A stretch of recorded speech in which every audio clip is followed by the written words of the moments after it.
બનાસકાંઠાના દિયોદર તાલુકામાં વરસાદ વરસ્યો છે। દિયોદર અને આસપાસના વિસ્તારમાં વરસાદ સાર્વત્રિક વરસાદથી ખેડૂતોના જીવ તાળવે ચોંટ્યા છે, કારણ કે આ પાછોતરો વરસાદ છે અને પાછોતરો વરસાદ હંમેશા નુકસાન કરતો હોય છે। ત્યારે બનાસકાંઠાના દિયોદર તાલુકામાં દ્રશ્યો પણ તમે સ્ક્રીન ઉપર જોઈ શકો છો।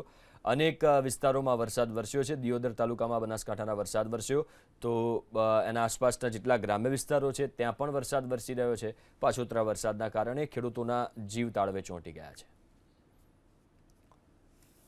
તો કાંકરેજ સહિત ઓગડ પંથકમાં પણ વરસાદી માહોલ। શિહોરી અને આસપાસના વિસ્તારમાં વરસાદ વરસ્યો છે। આકોલી, થરા, ઉમરી અને રતનપુર સહિતના ગામમાં વરસાદી માહોલ જામ્યો। તો બનાસકાંઠામાં સતત વરસાદી માહોલ જોવા મળી રહ્યો છે, જેમાં કાંકરેજ સહિત ઓગડ પંથકમાં વરસાદ વરસ્યો। આ દ્રશ્યો તમે અલગ અલગ જોઈ શકો છો બનાસકાંઠાના અલગ અલગ વિસ્તારોના, તાલુકાઓના, જ્યાં દિયોદર